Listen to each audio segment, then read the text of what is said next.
अगर मैं तुमसे कहूँ कि इस दुनिया में मरने के बाद भी कहानी खत्म नहीं होती, अगर मैं तुमसे कहूँ कि एक इंसान अपनी मोहब्बत के लिए हेवन के रूल्स तक तोड़ सकता है, तो क्या तुम यकीन करोगे? इस कायनात में जहाँ हर चीज फेट के हिसाब से चलती है, जहाँ काम हर गुनाह और हर नेकी का हिसाब रखता है, जहाँ हेवन सिर्फ देखता नहीं फैसला भी सुनाता है, वहाँ एक ऐसा इंसान पैदा हुआ जिसने ये मानने से इनकार कर दिया कि उसकी किस्मत पहले से लिखी जा चुकी है। उसके सामने दो रास्ते थे, या तो वो झुक जाए या फिर पूरे हेवन को झुका दे, और उसने दूसरा रास्ता चुना। Through life and death forging the elixir.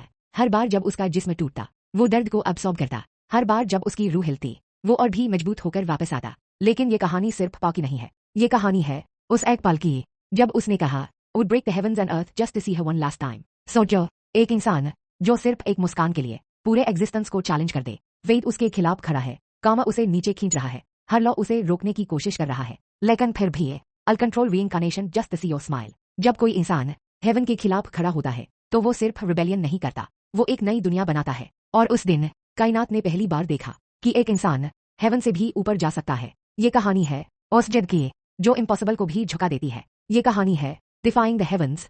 Prologue. ब्रह्मांड के टुकड़े टुकड़े हो गए और हेवन और अर्थ के खुलने से इस संसार की रचना हुई। इस विशाल और असीम हेवन और अर्थ के बीच एक भीमकाय गैलेक्सी के साये में सफेद बादल बड़ी फुर्सत से तैर रहे थे। हेवन और अर्थ के इस फैलाव में अरबों जीवित प्राणी बसते हैं। वक्त के साथ बादलों का रुख बदला, समंदर सूखे और वहां शहतूत के खेत लहलहाने लगे। दुनिया के इस अंतहीन बदलाव के बीच प्राणियों की ये विशाल भीड़ लाइफ और डेथ के चक्र से बच नहीं पाती। लाइफ और डेथ की यह विपदा कलामिती, यही वह चीज है जिससे हेवन और अर्थ के बीच मौजूद हर सचेत प्राणी खौफ खाता है। लेकिन लाइफ और डेथ के 10,000 सालों के इस थपेड़ों को सहने के बाद इंसानियत ने आखिरकार कल्टीवेशन के कुछ ऐसे तरीके ईजाद कर लिए जिसने उन्हें इस काबिल बनाया कि वे हेवन को चुनौती दे सके, डिफाई द हेवंस, लाइफ और डेथ के पार जा सके और हेवन और अर्थ के समान दीर्घायु प्राप्त कर सके। कल्टीवेशन का ये पाथ अविश्वसनीय रूप से कठिन और संघर्षपूर्ण है। यह बुनियादी तौर पर हेवन को चुनौती देने वाला काम है, और जो भी इस पर चलता है उसे दैवीय दंड और हेवनली ट्रिब्यूलेशंस, आकाशी प्रलय का सामना करना ही पड़ता है। अनगिनत कोशिशों, हजारों परीक्षणों और 10,000 वर्षों की तपिश में खुद को तपाने के बाद आखिरकार कल्टीवेशन का एक प्रभावी तरीका स्थापित हुआ। इसके जरिए शरीर के भीतर ओरिजिन का को खींचकर ड्राइंग उसे ओरिजिन पाव में बदला जाता है, ताकि अपनी शक्ति को बढ़ाया जा सके और अनंत ऊर्जा हासिल की जा सके। इसे मुख्य रूप से 10 रेल्म्स में बांटा गया है, जैसे body tempering realm, Ziv Yuan realm, Yin Yuan realm, Yang Yuan realm, Yin Yang mirror और स्पिरिट ओरिजिन रेल्म। इनमें से बॉडी टेम्परिंग रेल्म के चरण में कल्टीवेटर के पास ओरिजिन का सहारा नहीं होता। यहाँ वह सिर्फ अपनी फिजिक को फौलाद की तरह तपाता है, ताकि एक असली ओरिजिन यूजर बनने के पास पर कदम रखने की पूरी तैयारी कर सके। बॉडी टेम्परिंग की पहली से तीसरी परत लेयर में खाल स्किन को सख्त किया जाता है। चौथी से छठी परत में मांसपेशियों और हड्डियों को फौलाद बनाया जाता है, और 7वीं से 9वीं परत में शरीर के अंदरूनी अंगों इंटरनल ऑर्गन्स को कल्टीवेशन की ऊर्जा सहने के लिए तैयार किया जाता है। जैसे ही कोई बॉडी टेम्परिंग की 9वीं परत 9th लेयर को पूरा करता है, ओरिजिन का उसके शरीर में प्रवेश करती है और एक ओरिजिन का वॉटेक्स भंवर का रूप ले लेती है, जिससे वह एक सच्चा ज़िव युअन कल्टीवेटर बन जाता है। इसके बाद जब वह लेट स्टेज कल्टीवेशन रेल्म पर पहुंचता है, तो वह एक और सफलता ब्रेक थ्रू हासिल करता है, जहां वह अपने उस ओरिजिन का वॉटेक्स को एक ओरिजिन पायन पिल में बदल देता है और यिन युअन रेल्म में कदम रखता है। यिन युअन रेल्म की सीमाओं को तोड़ते हुए कल्टीवेटर अपनी उस यिन पिल को यांग पिल में रूपांतरित करता है और यांग युअन रेल्म तक पहुंच जाता है। और जब यिन और यांग की ये दोनों शक्तियां आपस में मिलकर एक उत्परिवर्तन म्यूटेशन से गुजरती हैं, तब एक यिन यांग पिल का निर्माण होता है, जो कल्टीवेटर को यिन यांग मिरर की गहराइयों में ले जाता है। ओरिजिन पावर के इन स्तरों के साथ साथ इस महाद्वीप पर डीमोनिक बीस्ट्स का भी बसेरा है। इन डीमोनिक बीस्ट्स को 10 श्रेणियों रैंक्स में बांटा गया है। पहली श्रेणी सबसे निचली होती है, जो एक इंसान के बॉडी टेम्परिंग रेल्म के बराबर है, जबकि 10वीं श्रेणी सबसे शक्तिशाली मानी जाती है। इसके अलावा यहाँ मार्शल स्किल्स का भी अपना एक अलग रुतबा है। मार्शल स्किल्स को 9 ग्रेड्स में विभाजित किया गया है। पहली ग्रेड की मार्शल स्किल सबसे साधारण होती है, जबकि 9th ग्रेड मार्शल स्किल सर्वोच्च है। अफवाहें तो यहाँ तक हैं कि जो माहिर कल्टिवेटर उस 9th ग्रेड मार्शल स्किल को साध लेता है, उसके पास हेवन को हिला देने और अर्थ की दिशा बदल देने की ताकत आ जाती है। मार्शल स्किल्स के अलावा यहाँ 4 श्रेणियां और भी हैं। हेवन, अर्थ, मिस्टीरियस और येलो। हर श्रेणी को आगे निम्न, लो, मध्यम, मीडियम और उच्च हाई ग्रेड्स में बांटा गया है, जहां हेवन ग्रेड हाई रैंक सबसे ताकतवर और येलो ग्रेड लो रैंक सबसे कमजोर मानी जाती है। हालांकि इनमें मार्शल स्किल्स जैसा आक्रामक हमला नहीं होता, लेकिन इनका ग्रेड जितना ऊंचा होगा, एक कल्टिवेटर के शरीर में उतनी ही ज्यादा ऑरिजिन पावर जमा हो सकेगी, जो युद्ध के मैदान में एक बहुत बड़ा फायदा साबित होती है। सबसे गर्व की बात यह है कि इस महाद्वीप पर एक अत्यंत रहस्यमयी पेशा भी मौजूद है। Spiritual power architect. इस पेशे से जुड़े लोगों के पास बेहद शक्तिशाली स्पिरिचुअल पावर होती है और ओरिजिन पावर के बिना भी वे अपनी केवल स्पिरिचुअल पावर के दम पर दुनिया के सामने अडिग खड़े रह सकते हैं। कल्टीवेशन के इन स्तरों के बनने के बाद दुनिया में कल्टीवेटर्स की तादाद तेजी से बढ़ी। ये कल्टीवेटर्स पूरी तरह अपनी साधना पर केंद्रित रहते हैं, इस धुन में कि वे शिखर पीक रेल्म तक पहुंचे और एक ऐसा शरीर पा सके जो अमर इमॉर्टल हो और जिसे कभी नष्ट न किया जा सके। हेवन और अर्थ के बीच सिर्फ जमीन ही नहीं बल्कि असीम महासागर भी फैले हुए हैं। नीले पानी की लहरें पारदर्शी और बेतहाशा फैली हुई थीं। इसी महासागर की गहराइयों में डूबी हुई थी एक प्राचीन गुफा। पत्थर की उन दीवारों पर समय की रगड़ को देखकर कोई भी इस गुफा की प्राचीनता का अंदाजा लगा सकता था। यहाँ गुजरते वक्त के धुंधले निशान आज भी साफ दिखाई देते थे। लाल चट्टानों ने इस गुफा को और भी विशिष्ट और रहस्यमयी बना दिया था। गुफा के प्रवेश द्वार के ठीक ऊपर 4 शब्द उकेरे गए थे, 10,000 ईयर केव ड्वेलिंग। पूर्णविराम लिखने का अंदाज इतना दमदार और प्रभावशाली था कि वे शब्द गुफा की छाती पर गहरे छप गए थे। हजारों सालों तक समुद्र के खारे पानी की मार सहने के बाद भी उनकी एक लकीर तक नहीं मिटी थी। गुफा के भीतर समुद्र के पानी का एक कतरा तक नहीं था। वहां सिर्फ एक ऐसा माहौल था जिसमें युगों पुरानी सादगी और उम्र का एहसास भरा हुआ था। इसकी गहराइयों में रोशनी की एक किरण चमक रही थी, एक ऐसी शाश्वत इटर्नल रोशनी जो 10,000 सालों से बुझी नहीं थी, मानो अपनी मौजूदगी का ऐलान कर रही हो और एक के बाद एक महान किंवदंतियों लेजेंड्स को अपने अंदर समेट रही हो। जहां यह रोशनी खिल रही थी वही इस गुफा का भीतरी हिस्सा था। पत्थर की दीवारें पूरी तरह सुर्ख लाल थीं, जिन पर बहते हुए समय के निशान और भी साफ झलक रहे थे। यह वाकई हैरान कर देने वाला था कि हेवन और अर्थ के बीच ऐसी जगह भी मौजूद है। इस गुफा के भीतर कोई ऐसी अजीब ऊर्जा काम कर रही थी जो समुद्र के पानी की एक बूंद को भी अंदर आने से रोक रही थी। गुफा के अंदर का सामान बहुत ही साधारण और सादा था, लेकिन एक पत्थर की दीवार पर 2 बड़े शब्द असाधारण रूप से साफ दिखाई दे रहे थे। यह कहना मुश्किल था कि वे शब्द कुदरती तौर पर उभरे थे या उन्हें किसी ने तराशा था। वक्त की मार से वे 2 बड़े शब्द थोड़े धुंधले जरूर पड़ गए थे, लेकिन करीब से देखने पर वे शब्द कुछ ऐसे लग रहे थे। Reincarnation. Chapter 1 the earth. Tiangxuan continent के बेइमिंग एम्पायर में क्योंगजू सिटी नाम का एक शहर बसा है। इस शहर की बिसात पर कई खानदानों का कब्जा है, जिन्हें मुख्य रूप से जिन क्लान, लिन फैमिली और ही फैमिली में बांटा गया है। ये तीनों ही घराने असाधारण रूप से शक्तिशाली हैं और उनकी आपसी प्रतिद्वंद्विता ने शहर में एक संतुलन और शांति बनाए रखी है। लेकिन इस शांति की ऊपरी परत के नीचे कत्लोगारत और ठंडी दुश्मनी, बातल इंटेंटे की आग धीमी आंच पर सुलग रही है। जिन क्लान और ही फैमिली का इतिहास इस शहर में 100 साल से भी पुराना है। सिर्फ लिन फैमिली ही यहाँ एक नई ताकत है, जिसने पिछले 20 सालों में अपनी गजब की कुव्वत दिखाकर खुद को इन तीनों बड़े घरानों में शामिल कर लिया है और आज वह शहर की एक हावी होने वाली ताकत, डोमिनेंट फोर्स बन चुकी है। इसी साम्राज्य की सरहदों को छूते हुए डीमन क्रिस्टल माउंटेन्स के पहाड़ों के नीचे एक मामूली सी घास-फूस की झोपड़ी सच खड़ी है। तपते सूरज की आग के नीचे झोपड़ी के सामने एक नौजवान लड़का पत्थर की एक भारी सिल्लर ढो रहा है। यहाँ तक कि चलते वक्त भी वह उस बोझ को नहीं छोड़ता। करीब से देखने पर साफ पता चलता है कि लड़के के हाथ और पैरों में लोहे का चमकदार भारी कवच बंधा हुआ है, जो यकीनन बहुत वजनी है। हफ हफ तपती धूप में पसीना बह रहा था, लेकिन उस लड़के के कदम रुकने का नाम नहीं ले रहे थे। इसके बजाय वह और भी जी तोड़ मेहनत करने लगा। उसके छोटे से चेहरे पर एक अटूट संकल्प, डिटर्मिनेशन था और उसकी आंखों में कभी हार न मानने वाला जज्बा साफ झलक रहा था। मैंने बॉडी टेम्परिंग रेल्म की पहली 3 परतें लेयर्स सफलतापूर्वक पूरी कर ली हैं, जिससे मेरी खाल स्किन फौलाद की तरह पक्की हो गई है। अब वक्त है हड्डियों को तपाने का। बॉडी टेम्परिंग द बोन्स, पसीने से तरबतर उस नौजवान ने मन ही मन सोचा। जीवा, खाने का वक्त हो गया है। अचानक एक औरत की आवाज लड़के के कानों में पड़। माँ, आप पहले खा लीजिए, मैं कल्टीवेशन खत्म करने के बाद पहाड़ों से कुछ ताजे फल फ्रेश फ्रूट ढूंढ लाऊंगा।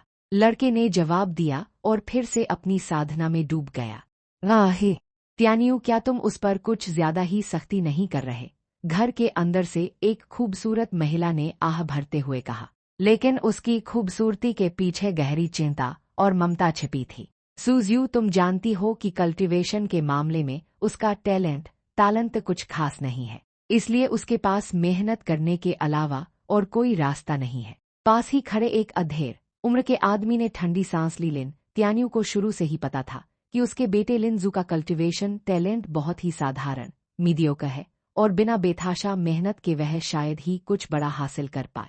झोपड़ी के बाहर अपने पिता लिन त्यानियू द्वारा तय किए गए मुश्किल लक्ष्यों को पूरा करने के बाद लिनजू ने कुछ और शारीरिक मुद्राएं की और अंत में अपने शरीर से वे सारे भारी बंधन उतार फेंके। वह कुछ देर सुस्ताने के लिए जमीन पर ही लेट गया और फिर ताजे फल खोजने के लिए पीछे के पहाड़ की ओर चल दिया। एक बॉडी टेम्परिंग रेल्म कल्टीवेटर के लिए ये ताजे फल किसी भी साधारण भोजन से कहीं ज्यादा ऊर्जा भरने का काम करते हैं, इसलिए कल्टीवेशन के बाद वह इन्हें खाना पसंद करता था।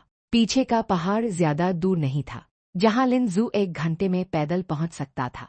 यहाँ अक्सर लोग ताजे फल चुनने आते हैं ताकि उनके शरीर को कल्टीवेशन के लिए जरूरी ऊर्जा मिल सके, लेकिन जैसे ही वहां मौजूद लोगों की नजर लिनजू पर पड़े, उनकी आंखों में नफरत और हिकारत कंटेम्प्ट की चमक आ गई और वे उससे कन्नी काटने लगे। ऐसी नजरों को देख लिनजू सिर्फ एक कड़वी मुस्कान के साथ रह गया। पिछले 5 सालों में उसने ऐसी हजारों जलील करने वाली नजरें सही थी और उसकी वजह सिर्फ यह थी कि उसके पिता ने लिन फैमिली का साथ छोड़ दिया था।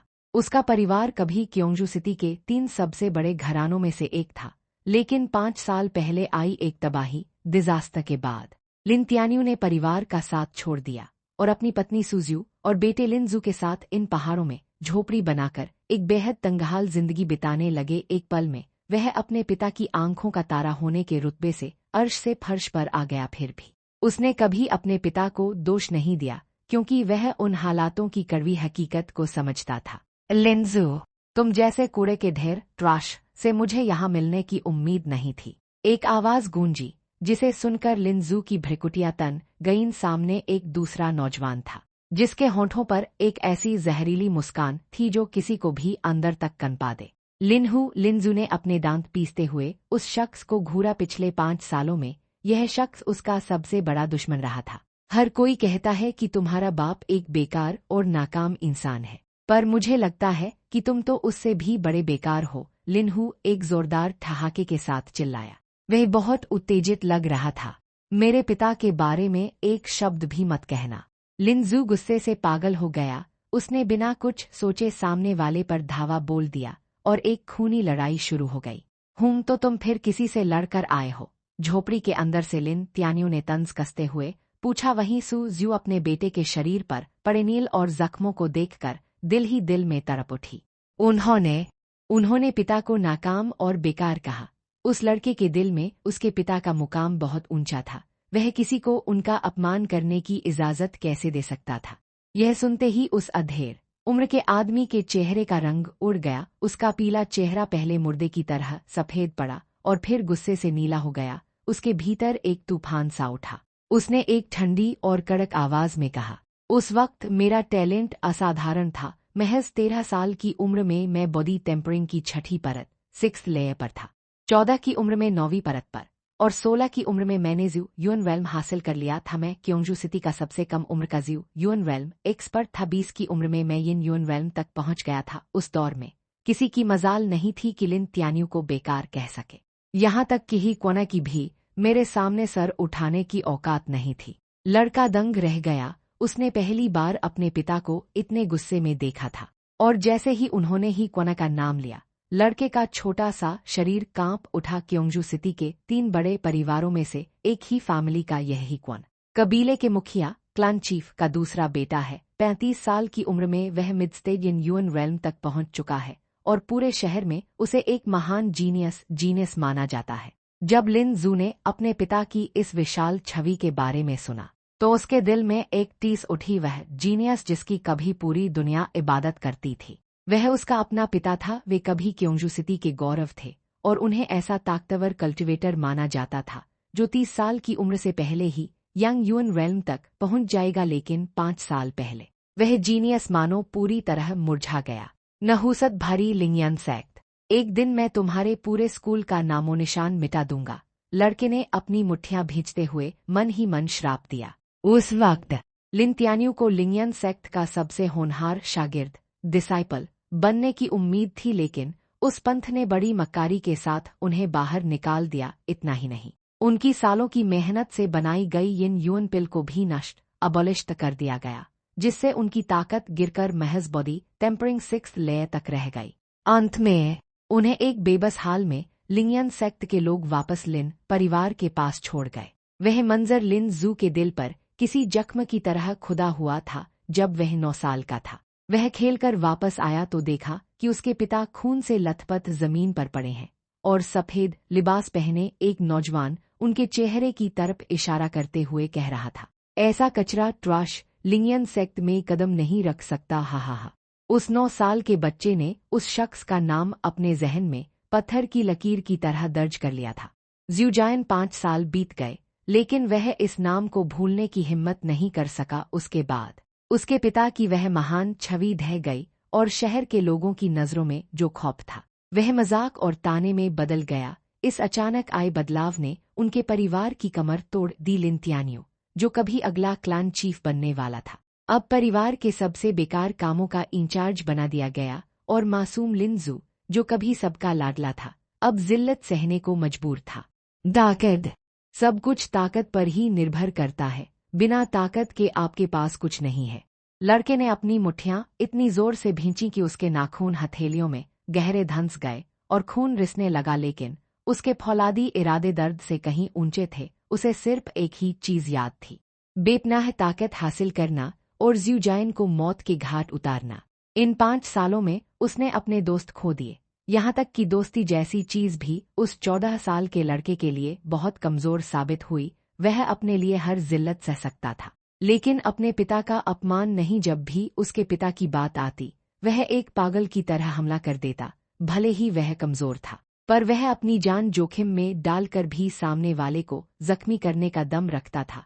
उस नन्हे से दिल में उसे हमेशा अपने पिता पर नाज था। 14 सालों में यह कभी नहीं बदला। उसके पिता आज भी उसके लिए उस मजबूत पहाड़ की तरह थे, जो अपनी कमजोर काया के बावजूद अपने परिवार को सहारा दिए खड़ा था। ज़्यू अभी बहुत छोटा है, तुम उसे ये सब क्यों बता रहे हो? लिन जू की माँ सूज़्यू ने उसके सर पर हाथ फेरते हुए अपने पति को टोका। छोटा है? क्या वह अब भी छोटा है? जब मैं 14 का था, मैं बॉडी टेम्परिंग की 9वीं परत पर था, जबकि यह अभी 4थी परत 4th लेयर पर है। 1 साल में फैमिली कंपटीशन होने वाला है और मुझे उम्मीद थी कि वह मेरा सर फख्र से ऊंचा करेगा, पर अब लगता है सब खत्म हो गया। कोई उम्मीद नहीं है। लिन त्यान्यू की आंखों की ममता धीरे धीरे निराशा में बदल गई। 14 की उम्र में बॉडी टेम्परिंग 4th लेयर, यह कोई बहुत बड़ा टैलेंट तो नहीं था, लेकिन यह बेकार भी नहीं था। यह बस बहुत ही साधारण मीडियोकर था। लेकिन लिन परिवार के लिए, जहां अगले साल मुकाबला होना था, यह बहुत कम था। जब लिन त्यान्यू मुकाबले में उतरे थे, वे एक ज़्यू यूएन रेल्म एक्सपर्ट थे और लिन जू, वह शायद ही तब तक बॉडी टेम्परिंग 5th लेयर तक पहुंच पाए। लिन जू को अपने पिता के लिए जो सम्मान और आभार महसूस होता था, वह बहुत गहरा था। उसी पल उसके नाखून उसकी हथेली में और गहरे उतर गए बहते खून और उस असहनीय दर्द को अनदेखा करते हुए उसने अपने दिल में एक खामोश कसम खाई। मैं अपने ही खून की कसम खाता हूँ, मैं लिन जू अपने पिता को कभी नीचा नहीं देखने दूंगा। एक दिन लिंगियन सेक्ट, मैं खुद अपने हाथों से ज़्यूजायन की जान लूंगा। Chapter 2 stone crushing fest. 3 दिनों के इंतजार के बाद लिन जू आखिरकार अपने जख्मों से उबर गया और उसकी सेहत बहाल हो गई। तपते सूरज की आग उगलती किरणों के नीचे घर के बाहरी आंगन में खड़े उस 14 साल के लड़के से लिन त्यान्यू ने गंभीरता से कहा, अब जब तुम बॉडी टेम्परिंग 4th लेयर पर पहुंच चुके हो, तो तुम्हें मार्शल स्किल्स सीखना शुरू कर देना चाहिए। यह एक फर्स्ट ग्रेड मार्शल स्किल है जो बहुत शक्तिशाली तो नहीं लेकिन बुनियादी समझ के लिए बेहतरीन है। इसमें कुल 9 मूव्स हैं, जिनमें से पहले 3 मैं तुम्हें आज सिखाऊंगा। जब तुम इन्हें पूरी तरह साध लोगे तब बाकी के लिए मेरे पास आना। Stone crushing fist. आखिरकार मैं इसे कल्टीवेट कर पाऊंगा। लिंजू की आंखों में एक अनोखी चमक और उत्साह दौड़ गया। उसने अपने पिता के हाथों में मौजूद उन किताबों को देखा और उसे फौरन लिनहू की याद आई। अगर उस दिन लिनहू ने स्टोन क्रशिंग फिस्ट की तीसरी फॉर्म, थर्ड फॉर्म हासिल न की होती तो मैं इतना बुरा जख्मी न होता, उसने मन ही मन सोचा। कल्टीवेशन के इस शुरुआती दौर में बॉडी टेम्परिंग रेल्म की पहली से तीसरी परत तक सारा जोर खाल स्किन को फौलाद जैसा पक्का बनाने पर होता है ताकि वह पुरानी खाल छोड़कर और भी सख्त हो सके। अब लिन जू चौथी परत पर था, जहां असली काम हड्डियों और मांसपेशियों, मसल्स एंड बोन्स को फौलाद की तरह ढालना था। केवल वे कल्टीवेटर्स ही मार्शल स्किल्स सीख सकते हैं जिनका शरीर इनके जबरदस्त प्रभाव इम्पैक्ट को झेलने के काबिल हो जाए। स्टोन क्रशिंग फिस्ट वह बुनियादी हुनर है जो लिन फैमिली के हर शागिर्द डिसाइपल के लिए अनिवार्य है। हालांकि इसके अलावा टाइगर फॉर्म फिस्ट और हेवनली पाम जैसी और भी कई तकनीकें मौजूद हैं। लिन फैमिली के कई सदस्य इस स्टोन क्रशिंग फिस्ट की 9 फॉर्म्स का अभ्यास कर रहे हैं, लेकिन लिनहू, जो लिन जू का जानी दुश्मन बन चुका है, वह पहले ही इसकी तीसरी फॉर्म को मास्टर कर चुका है और उसकी अपनी ताकत बॉडी टेम्परिंग फिफ्थ लेयर तक पहुंच चुकी है, जो लिन जू से एक स्तर ऊपर है। 5 साल पहले तक उनके रिश्ते गहरे थे, लेकिन लिन त्यान्यू के साथ हुए उस हादसे के बाद जब उनकी ताकत और रसूख मिट्टी में मिल गया तो वही पुराना दोस्त अब सबसे बड़ा दुश्मन बनकर हर मोड़ पर उसका मजाक उड़ाता है। पिछली बार भी जब उसने लिन जू के पिता की बेइज्जती की तो लिन जू ने उस पर हमला कर दिया, लेकिन अपनी कमजोर कल्टीवेशन की वजह से वह बुरी तरह हार गया और लहूलुहान हो गया।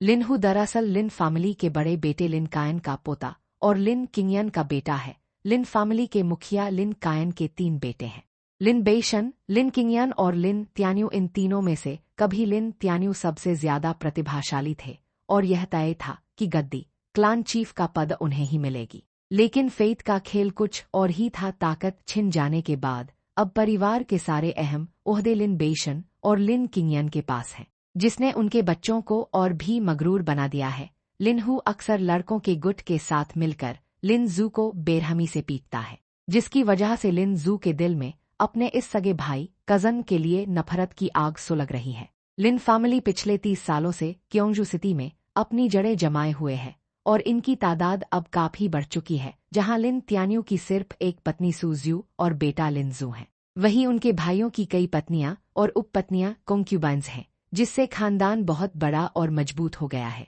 इसे ध्यान से देखो, अगर कुछ समझ न आए तो मुझसे पूछना। लिन त्यान्यू ने हिदायत दी। वे खुद इस हुनर के माहिर थे, इसलिए लिन जू को गाइड करना उनके लिए कोई मुश्किल काम नहीं था। लिन जू ने जोश में अपना सिर हिलाया और उस किताब के पन्ने पलटने लगा। किताब के मुताबिक जो इस स्टोन क्रशिंग फिस्ट की 9वीं स्टाइल तक पहुंच जाता है, वह अपने वार से चट्टानों को चकनाचूर क्रश करने की कुव्वत रखता है, लेकिन इसे साधने के लिए शरीर की ताकत और सख्त खाल का होना बहुत जरूरी है। यही वजह है कि इसे बॉडी टेम्परिंग फोर्थ लेयर से पहले शुरू नहीं किया जा सकता। कुल्हाड़ी की धार तेज करना लकड़ी काटने के काम में देरी नहीं बल्कि उसे आसान बनाता है। इसी सोच के साथ लिन जू ने पहले मूव को गौर से पढ़ा और अभ्यास शुरू कर दिया। चिलचिलाती धूप में चेहरे से बहते पसीने की परवाह किए बिना वह लड़का आंगन में जोर जोर से चिल्लाते हुए अपने छोटे हाथों से घूंसे बरसाने लगा। जब वह थकान से बुरी तरह हाँफने लगा तो पीछे से लिन त्यान्यू की गर्जदार आवाज आई, रुकना मत। लिन जू ने बिना एक पल रुके अपनी साधना जारी रखी। सूज्यू अपने बेटे के पसीने से भीगे कपड़ों और उसकी उखड़ती सांसों को देखकर तड़प उठी और बोली, ज्यो थक गया है, उसे थोड़ी देर आराम करने दो। लेकिन लिन त्यान्यू अड़िग रहे, नहीं, कल्टीवेशन के इस पास पर जिसमें दृढ़ संकल्प डिटर्मिनेशन नहीं, वह ज्यादा दूर नहीं जा पाएगा और फिर कल्टीवेशन उसके लिए फायदेमंद ही है। वे अपने बेटे से बेपनाह मोहब्बत करते थे, लेकिन इस महाद्वीप की कड़वी हकीकत ताकत ही सर्वोच्च है। स्ट्रेंथ रेंज सुप्रीम अच्छी तरह जानते थे। बिना ताकत के इंसान न तो गरिमा पा सकता है और न ही अपनी जिंदगी पर उसका कोई नियंत्रण रहता है। अचानक लड़के के मुंह से दर्द भरी चीख निकली। लगातार प्रहारों और शरीर पर पड़ते स्टोन क्रशिंग फिस्ट के प्रभाव की वजह से उसके हाथ की पोरों नकल्स की खाल फट गई थी और वहां से खून रिसने लगा था। सुजियो ने रोते हुए उसे रोकना चाहा। जियो, तुम थक चुके हो, बस करो। माँ, मैं ठीक हूँ, मैं इसे जारी रख सकता हूँ, लिनजू ने अपने दांत पीसते हुए जवाब दिया और अपने धूल और पसीने से लथपथ खून से सने घूंसे फिर से उठा लिए। उसकी ये जिद देखकर सुजियो की आंखों से आंसू बह निकले। उसे दुख था कि जिस उम्र में उसे खेलना चाहिए था, खानदान के हालात उसे इस कठोर साधना के लिए मजबूर कर रहे थे। लिन त्यान्यू की सख्त नजरों में भी थोड़ी नरमी आई। उन्हें याद आया कि जब उन्होंने फैमिली कॉम्पिटिशन में हिस्सा लिया था तब वे इस स्टोन क्रशिंग फिस्ट के माहिर थे और इसकी 7वीं फॉर्म के दम पर उन्होंने पूरे खानदान के युवाओं को धूल चटाई थी। उन्होंने मन ही मन सोचा कि जियो कितनी फॉर्म्स तक पहुंच पाएगा। अचानक उन्होंने सुजियो की तरफ मुड़कर कहा, रेड ड्रैगन फ्रूट को पकाकर उसकी दवा बनाओ और जियो को पिलाओ। यह घर की इकलौती कीमती चीज थी, एक ऐसी जड़ी बूटी, मेडिसिनल हर्ब, जो बॉडी टेम्परिंग रेल्म के लिए किसी वरदान से कम नहीं थी, क्योंकि यह हड्डियों को और भी मजबूत स्ट्रोंगर बना देती है। सुजियो ने हामी भरी। उसे पता था कि इसे संभाल कर रखने से बेहतर है कि इसका थोड़ा भी असर जियो की कल्टीवेशन पर हो जाए। लिन त्यान्यू ने एक फीकी मुस्कान के साथ गहरी सांस ली। अभी 1 साल बाकी है। अगर जियो ने फैमिली कॉम्पिटिशन में अच्छा प्रदर्शन नहीं किया तो मेरे पास जो 2 जगहें वेन्यूज बची हैं वे भी बड़े भाई छीन लेंगे। 5 साल पहले के उस हादसे के बाद से वे कबीले में बेसर हो चुके थे। अगर वे लिन कायन के सगे बेटे न होते तो अब तक उन्हें बाहर निकाल दिया गया होता।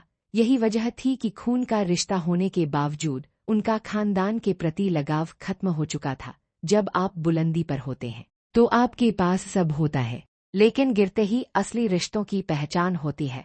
उन्होंने अपनी जिंदगी की बची कुची तमाम उम्मीदें और जुनून अब अपने बेटे लिन जू में झोंक दिया था। चैप्टर 3, रियोलिंद। लगता है स्टोन क्रशिंग फिस्ट को मास्टर करना इतना आसान नहीं है। पूरा 1 महीना बीत गया और मैं अभी भी सिर्फ इसके दूसरे मूव, सेकंड मूव तक ही पहुंच पाया हूं। लिनजू ने एक ठंडी आग भरते हुए मन ही मन सोचा। इस बीते 1 महीने में उसने कल्टीवेशन का एक पल भी जाया नहीं किया था। उसकी मेहनत पहले से कहीं ज्यादा बढ़ गई थी। उसके मासूम चेहरे पर अब एक ऐसा सख्त संकल्प, डिटर्मिनेशन नजर आता था मानो उसे किसी तेज चाकू से तराशा गया हो। हालांकि स्टोन क्रशिंग फिस्ट की साधना उतनी आसान नहीं थी, लेकिन रेड ड्रैगन फ्रूट के औषधीय गुणों ने लिनजू की ताकत में जबरदस्त इजाफा किया था। उसके शरीर की मांसपेशियां और हड्डियां, मसल्स एंड बोन्स, अब पहले से कहीं ज्यादा कठोर और मजबूत हो चुकी थी और उसे अपने भीतर एक सफलता, ब्रेक थ्रू की आहट महसूस हो रही थी। यह बॉडी टेम्परिंग 4th लेयर से 5वीं परत, बॉडी टेम्परिंग 5th लेयर पर पहुंचने के साफ संकेत थे। जियो, मैं पिछले पहाड़ बक माउंटेन पर कुछ जंगली फल तोड़ने जा रही हूँ। आज रात हम वही खाएंगे। सुजियो ने कमल जैसी कोमल मुस्कान के साथ अपने बेटे की तरफ देखते हुए कहा और अपनी पीठ पर टोकरी लादकर पहाड़ की ओर चल दी। वैसे तो लिन फैमिली क्योंगजू सिटी के 3 सबसे बड़े घरानों में से एक है, जिनके पास आलीशान बाजार और बेहद भव्य महलनुमा अहाता कॉम्पाउंड है। लेकिन हकीकत यह थी कि लिनजू का परिवार उस विलासिता से दूर पहाड़ की तलहटी में बनी एक मामूली सी घासफूस की झोपड़ी में रहने को मजबूर था। ये पहाड़ी सिलसिला आगे जाकर उस खौफनाक डीमन बीस्ट माउंटेन रेंज से जुड़ता है, जो कई साम्राज्यों तक फैला हुआ है और जहां खतरनाक याओ बीस्ट्स का बसेरा है। हालांकि लिनजू के घर के पास वाली इस छोटी पहाड़ी पर याओ बीस्ट्स का कोई खतरा नहीं था। माँ, जंगली फल मैं ले आऊंगा। नन्हे लिनजू ने अपनी माँ के हाथ से टोकरी झपट ली। वह नहीं चाहता था कि उसकी माँ इस उम्र में इतनी सख्त मेहनत करे। 14 साल की उम्र में वह अब घर की जिम्मेदारियों को समझने लगा था। सुजियो ने उसे रोका नहीं, बल्कि एक सुकून भरी मुस्कान के साथ सिर्फ इतना कहा, जल्दी वापस आना।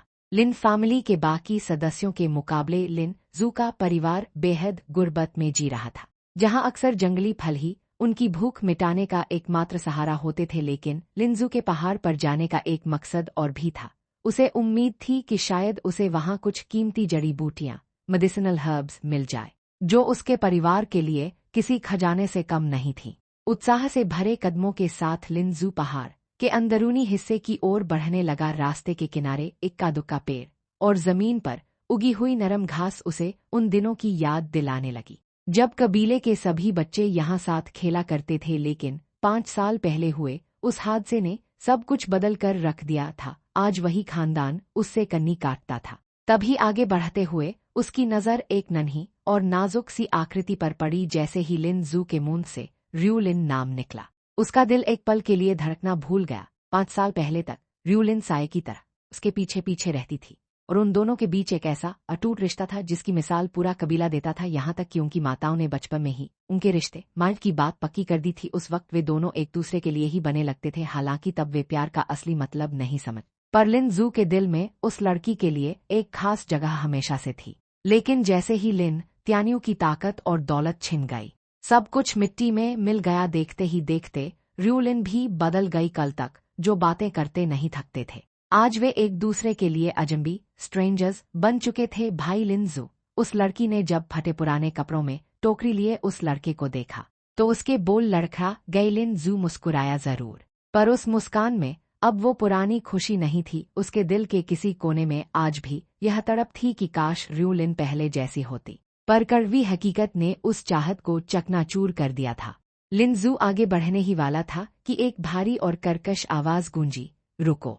लिन जू, क्या तुम्हारे जख्म भर गए? सामने एक गठीले बदन का लड़का खड़ा था जो कदकाठी में लिन जू से दोगुना लग रहा था। लिन हूँ। लिन जू ने उसे पहचान लिया। ये वही लिन हूँ था जिसने उसे पिछली बार लहूलुहान किया था। उसके पीछे 3 चापलूस लाकीज भी खड़े थे जो कभी लिन जू के पीछे घूमा करते थे। लेकिन आज वक्त बदल चुका था। यहाँ सब कुछ ताकत अपाव का खेल था और इस खेल में र्यूलिन भी शामिल थी। क्यों तुम्हें लगा था कि र्यूलिन तुम्हारी है? सुन लो, कल मेरे पिता ने र्यूलिन के माँ बाप के सामने शादी का प्रस्ताव रखा और वे मान गए। अब र्यूलिन मेरी होने वाली पत्नी फियोंसे है। जब मैं 18 का होऊंगा मैं इससे शादी कर लूंगा। लिनहू ने बड़े घमंड के साथ कहा। उसे शादी में कोई दिलचस्पी नहीं थी, लेकिन लिन जू को जलील करने का यह मौका वह छोड़ना नहीं चाहता था। उसे इस बात से बेहद सुकून मिलता था कि जो लड़का कभी पूरे खानदान का लाडला था, आज वह उसके पैरों तले रोंदा जा रहा है। र्यूलिन खामोश खड़ी रही। उसने एक बार भी लिंजू की आंखों में झांकने की हिम्मत नहीं की। लिंजू को 6 साल पुराना वो मंजर याद आया जब इसी पहाड़ी पर उसने र्यूलिन से शादी करने का वादा किया था। पर आज वह बेबस था। उनके लिए ताकत और रसूख ही सब कुछ है, और मेरे पास क्या है? उसने एक कड़वी मुस्कान के साथ उन्हें नजरअंदाज किया और आगे बढ़ने लगा। एक नाकाम इंसान का बेटा डरपोक कौद ही होता है। लिनहू पीछे से चिल्लाया, मेरे पिता के बारे में एक शब्द भी मत कहना। लिनजू बिना मुड़े वहीं जम गया और दहाड़ कर बोला, क्यों न कहूँ? तुम्हारा बाप एक बेकार इंसान, गुड फॉर नथिंग था और रहेगा, और तू तो उससे भी बड़ा बुज़दिल है। भाग ले जितना भागना है। 1 साल बाद फैमिली कंपटीशन में मैं तुझे सबके सामने स्टेज पर मार मार कर कचरा कर दूंगा और साबित कर दूंगा कि एक बेकार इंसान का बेटा भी बेकार ही होता है। हा। लिनहू का गुस्सा और नफरत अब 7वें आसमान पर थी। र्यूलिन, इधर आओ। लिनहू ने हुक्म दिया। र्यूलिन के होंठ कुछ कहने के लिए फड़फड़ाए, पर अंत में वह बेबसी से चुपचाप लिनहू के पास जाकर खड़ी हो गई। इससे पहले कि कोई कुछ समझ पाता, लिनजू ने अचानक एक बिजली जैसी फुर्ती के साथ कदम आगे बढ़ाया और अपने मुक्के को हवा में लहराते हुए स्टोन क्रशिंग फिस्ट का दूसरा मूव, सेकंड मूव, सीधे लिनहू के सीने पर दे मारा। बैंग! प्रहार इतना जबरदस्त था कि लिनहू लड़खड़ाते हुए कई कदम पीछे जा गिरा और उसके मुंह के कोने से खून की एक लकीर बह निकली। लिनजू, आज तो मैं तेरी जान ले लूंगा। खून देखकर लिनहू का चेहरा गुस्से से तमतमा उठा। वह एक शिकारी की तरह दहाड़ा और अपने तीनों साथियों के साथ लिनजू की तरफ लपका। लिनहू अभी बॉडी टेम्परिंग 5th लेयर पर है, जबकि उसके साथी तीसरी परत पर हैं। अगर इस वक्त लिनजू उनके चंगुल में आ गया तो आज उसकी जान बचना मुश्किल है। Chapter 4 death.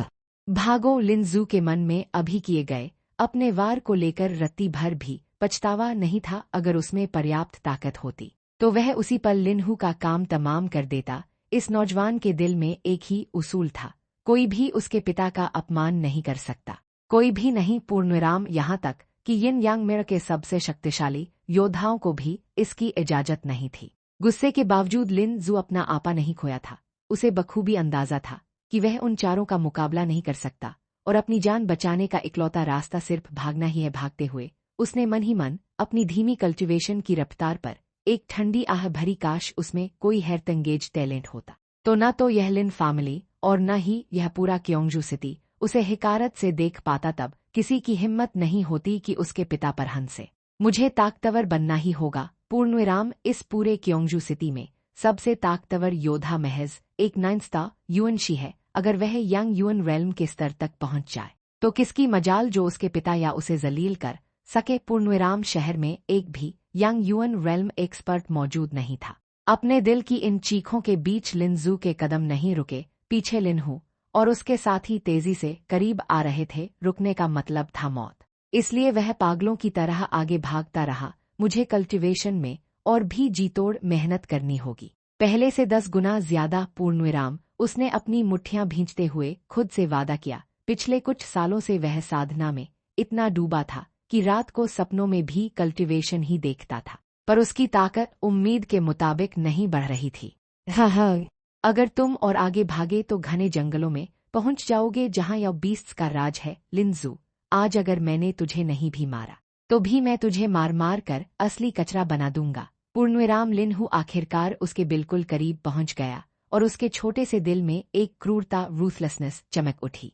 तुम्हारे हाथों जलील होने से बेहतर है कि मैं मर जाऊं। लिनजू की आंखों में एक अजीब सी चमक आई। वह मरने के लिए तैयार था बिना किसी हिचकिचाहट के। उसने उन घने और डरावने जंगलों फॉरेस्ट में छलांग लगा दी। क्या इसे मौत से डर नहीं लगता? लिनहू अपने साथियों के साथ अंदर कदम रखने ही वाला था कि तभी एक भयानक दहाड़ गूंजी। उसके पैर कांपने लगे और वह डर के मारे पीछे हट गया। यही इंतजार करो, मुझे नहीं लगता कि वह बाहर नहीं आएगा। लिनहू ने हार नहीं मानी। उसे लिनजू के उस घूंसे की टीस अभी भी महसूस हो रही थी। किसी और ने मारा होता तो शायद वह इतना बुरा न मानता, पर इस कचरे ट्राश से मार खाना उसके लिए नाकाबिले बर्दाश्त था। जंगल की गहराइयों में नन्हा लिन जू बिना पीछे मुड़े चलता रहा। वह जानता था कि लिनहू कितना जालिम है, इसलिए वापस जाना खुदकुशी जैसा था। उम्मीद है यहाँ मुझे कुछ कीमती जड़ी बूटियां, मेडिसिनल हर्ब्स या कोई खजाना मिल जाए। उसके मन में एक उम्मीद जागी। इन जंगलों में बेशुमार खजाने छिपे थे, पर याओ बीस्ट्स के खौफ से क्योंगजू सिटी का कोई भी सूरमा यहाँ आने की हिम्मत नहीं करता था। लिन जू का जुनून उसे पीछे हटने नहीं दे रहा था। उसे किसी याओ बीस्ट के मून का निवाला बनना मंजूर था, पर जिल्लत की मार सहना नहीं। अचानक एक कान फाड़ देने वाली दहाड़ गूंजी। पूर्णविराम लिनजू के सामने एक तेदो याओ बीस्ट फॉक्स आ खड़ी हुई। उसने पुरानी किताबों में इसके बारे में पढ़ा था और उसे देखते ही उसके पसीने छूट गए। वह अभी सिर्फ बॉडी टेम्परिंग फोर्थ ले पर था, जबकि एक फायरफॉक्स की ताकत एक इंसान के जीव यूएन रेल्म के बराबर होती है। उसे मारना लिनजू के बस की बात नहीं थी। देखते ही देखते वहां 10 फायरफॉक्सेस का झुंड इकट्ठा हो गया। इतने सारे शिकारियों के सामने अगर उसके पिता भी होते तो उनका बचना नामुमकिन था। अपनी मौत को करीब देख लिनजू के चेहरे पर एक कड़वी मुस्कान आ गई। उसने बस यही दुआ की कि उसके पिता और माँ को उसकी मौत का ज्यादा सदमा न लगे। अगर मैं रूह गौस्त भी बन गया तो भी वापस आकर ज़्यूजाइन का कत्ल करूंगा। पूर्णविराम। तभी बूम! पूर्णविराम। आसमान में बिजली कड़की और साफ नीला आसमान अचानक स्याही जैसे काले बादलों से घिर गया। फायरफॉक्सेस जो लिनजू को अपना निवाला बनाने ही वाली थी, उस आसमानी कड़क से इतनी डर गईं कि दूम दबाकर भाग निकली। लिनजू ने हैरानी से आसमान की तरफ देखा। काले बादलों के बीच से आग का एक गोला कमित खून जैसी सुर्ख लकीर छोड़ता हुआ सीधा लिनजू की तरफ लपका। खौफ के मारे लिनजू की आंखें फटी की फटी रह गईं और वह बेहोश होकर गिर पड़ा। ज्यू अभी तक वापस क्यों नहीं आया? सुज्यू की आंखों में बेताबी और डर साफ दिख रहा था। रात का सन्नाटा पसर चुका था। पहाड़ पर कोई खतरा नहीं है, शायद वह खेल में मसरूफ होगा। लिन त्यान्यू ने अपनी पत्नी को ढांढस बंधाया, पर उनके लहजे में भी घबराहट साफ थी। जब वे दोनों बाहर निकले तो उन्हें लिनहू दिखाई दिया। लिनहू, क्या तुमने ज्यू को देखा? लिन त्यान्यू की आवाज बर्फ जैसी ठंडी और कड़क थी। वह डीमन बीस्ट माउंटेन रेंज के अंदर चला गया है। लिनहू ने कांपते हुए जवाब दिया। सब यही मान चुके थे कि लिन जू अब इस दुनिया में नहीं रहा। यह सुनते ही लिन त्यान्यू का चेहरा सफेद पड़ गया और उनका शरीर बुरी तरह कांपने लगा। सुज्यू तो होश ही खो बैठी और पीछे की ओर गिरने लगी, जिसे लिन त्यान्यू ने तुरंत थाम लिया। रियोलिन, सच बताओ क्या हुआ था? लिन त्यान्यू ने रियोलिन की तरफ मुड़कर पूछा, जो अभी भी सदमे में थी। रियोलिन ने लिनहू की तरफ देखा, पर लिनहू की धमकी भरी नजरों ने उसे चुप करा दिया। लिन त्यान्यू ने अपने दांत पीसते हुए कहा, मैं यह याद रखूंगा अगर मुझे ज्यू नहीं मिला तो लिन बेयन भी तुम्हें मुझसे नहीं बचा पाएगा। पूर्णविराम। लिनहू एक पल के लिए डरा पर फिर अपने घमंड में बोला, हुम्फ, आपकी ताकत अब सिर्फ बॉडी टेम्परिंग 7th ले रह गई है। क्या आपको लगता है आप मेरे पिता को हरा पाएंगे? पूर्णविराम। लिन त्यान्यू खामोश रहे। उन्होंने सुज्यू को वापस झोपड़ी में छोड़ा, अपना धनुष बाण उठाया और दीवार पर टंगी उस तलवार की ओर देखा जो उन्हें लिन कायन ने तब तोहफे में दी थी जब वे एक जीनियस थे। ताकत छिन जाने के बाद उन्होंने उसे कभी हाथ नहीं लगाया था। एक लंबी ठंडी सांस लेकर उन्होंने तलवार उठाई और बाहर निकल पड़। जंगल के भीतर का मंजर खौफनाक था। चारों तरफ आग फैली हुई थी। हवा में लाशों के जलने की बू और खून की तेज गंध बसी थी। आग की लपटों के बीच या बीस्ट की डरावनी दहाड़ गूंज रही थी। अपने बेटे को ढूंढने निकले एक पिता के लिए यह मंजर किसी जहन्नुम से कम नहीं था। Chapter 5 spirit pearl. Lin Tianyu के चेहरे पर छाया गहरा सन्नाटा अब एक खौफनाक बेचैनी में बदल चुका था। हालांकि वह नहीं जानते थे कि जंगल में इस विनाशकारी आग का असली कारण क्या है, लेकिन उनका दिल सिर्फ अपने बेटे लिन जू के लिए बैठा जा रहा था। ज्यूआ। अपनी तलवार को हवा में लहराते हुए लिन त्यान्यू ने रास्ते में आने वाले जलते हुए पेड़ों को काट गिराया और आग की लपटों के बीच मौत की परवाह किए बिना और गहरे जंगल में धंसते चले गए। उनके लिए उनका बेटा ही उनकी दुनिया था। वहीं दूसरी ओर लिन फैमिली के आलीशान पुश्तैनी घर एंसेस्ट्रल होम में एक जोरदार धमाका हुआ। लिन बेयन के हाथ में मौजूद चाय का प्याला चकनाचूर हो गया और गर्म चाय उनकी हथेलियों से बहने लगी। लिनहू के मुंह से पूरी दास्तान सुनने के बाद वह अपना आपा खो चुके थे। यहीं रुको और बाहर कदम मत निकालना, लिन बेयन ने ठंडी आवाज में फुंकारते हुए लिनहू के मुंह पर दरवाजा पटक दिया और तेजी से इन कौत की ओर लपके। आहे! लिनहू ने बहुत बड़ी हिमाकत कर दी। लिनजू त्यान्यू का इकलौता वारिस है। अगर उसे कुछ हुआ तो त्यान्यू पूरी तरह पागल हो जाएगा और न जाने क्या कर बैठेगा। कबीले के सबसे बड़े सदस्य लिन कायन ने जब लिन बेयन से यह सब सुना तो उनके दिल में एक हुक उठी। हालांकि लिन बेशन ने चतुराई से लिनहू की ज्यादातर करतूतों पर पर्दा डाल दिया था, इसलिए लिन कायन ने उसे ज्यादा सख्त सजा नहीं दी। आखिर लिनहू प्रतिभाशाली था और इस कल्टीवेशन की दुनिया में टैलेंट ही सब कुछ है। अगर लिन जू में भी ऐसा ही हुनर होता तो शायद आज कबीले का रवैया कुछ और होता। चलो सब मिलकर पहाड़ों में उसे ढूंढते हैं। उम्मीद है कि लिन जू सलामत होगा। रात के इस पहर में भी लिन कायन ने पूरे खानदान को इकट्ठा किया और पीछे के पहाड़ की ओर कूच कर दिया। इतनी भीषण आग कैसे लग सकती है? जैसे ही वे पहाड़ के करीब पहुंचे उन्हें दूर से ही आसमान में सुर्ख लाल रोशनी दिखाई दी। जल्दी करो! कबीले के मुखिया का हुक्म मिलते ही सबकी रफ्तार बढ़ गई। उस आग के दरिया के सामने पहुंचते ही उन्हें एहसास हुआ कि मामला मामूली नहीं है। उधर जंगल की एक अनजान गहराई में लिन जू ने धीरे धीरे अपनी आंखें खोली। उसके जहन में पिछली यादें धुंधली थीं। वह बिजली का कड़कना, वह आग का गोला। उसे लगा था कि वह मर चुका है, लेकिन जैसे ही उसने सामने देखा उसके चेहरे का रंग उड़ गया। उसकी आंखें फटी की फटी रह गईं और वह डर के मारे घिसकते हुए पीछे हटा और सीधे अपने पिछले हिस्से के बल जमीन पर जा गिरा। उसके सामने एक खौफनाक नजारा था। एक भीमकाय या बीस्ट की लाश। उसका पूरा शरीर सुर्ख लाल था और उस पर अजीबोगरीब ढाल जैसे तराशे हुए पत्थर स्केल्स मौजूद थे। वह लाल रंग इतना गहरा था कि उसे देखकर ही रूह कांप जाए, मानो उसमें कोई बेपनाह और विनाशकारी ताकत छिपी हो। लेकिन उस महान जीव के पेट एब्डोमेन पर एक बहुत बड़ा और गहरा जख्म था। क्या यह उस आसमानी बिजली का असर था? लिनजू को वह बिजली से भरा आसमान याद आया और उसे लगा कि शायद हेवन के उसी प्रहार ने इस ताकतवर जीव का अंत किया है। मैं कहाँ हूँ? उसने चारों तरफ नजर दौड़ाई। जहाँ देखो वहाँ सिर्फ ऊंची ऊंची चट्टानें और गहरी खाया थी। यहाँ तक कि जहाँ वह खड़ा था वह भी महज एक छोटी सी खाली जगह थी जो उस भीमकाय लाश के बोझ तले दबी हुई थी। गुर! तभी अचानक उसके पेट से आवाज आई। भूख के मारे उसकी आंतें कुलकुला रही थीं। लिनजू ने आसपास देखा पर वहां खाने लायक कुछ भी नहीं था। मजबूरन उसकी नजर फिर से उस विशाल जीव की लाश पर गई। उसने जोर से अपना थूक गिला। मुझे माफ करना, मेरा इरादा तुम्हें चोट पहुंचाने का नहीं था। यह कहते हुए लिनजू ने एक नुकीला पत्थर उठाया और उस मरे हुए या बीस्ट के जख्म को और गहरा करके मांस का एक बड़ा टुकड़ा फाड़ लिया। पत्थरों को आपस में रगड़कर उसने आग जलाई और उस मांस को भूनने लगा। भुनते हुए मांस की सौंधी खुशबू हवा में फैल गई, जिससे लिन जू के मुंह में पानी आ गया। अब यह खाने के लिए तैयार है। उसने बेसब्री से मांस का टुकड़ा उठाया और उसे भेड़ियों की तरह ठूंसने लगा। आहे, मजा आ गया। पेट भरने के बाद वह राहत की सांस लेते हुए जमीन पर लेट गया। हिसता तभी अचानक उसके पूरे शरीर में एक ऐसी बिजली जैसी कड़क उठी जैसे उसे जिंदा आग में झोंक दिया गया हो। एक ऐसी जलन और चुभन उठी जिसने उसकी रूह तक को कंपा दिया। वह दर्द इतना तीव्र इंटेंस था कि लिनजू का शरीर दोहरा हो गया और उसका मुंह बेतहाशा फड़कने लगा। यह उस याव बीस्ट के मांस का असर था, जिसकी ऊर्जा अब उसके नन्हे शरीर के भीतर समाने अब्सॉर्ब होने की कोशिश कर रही थी।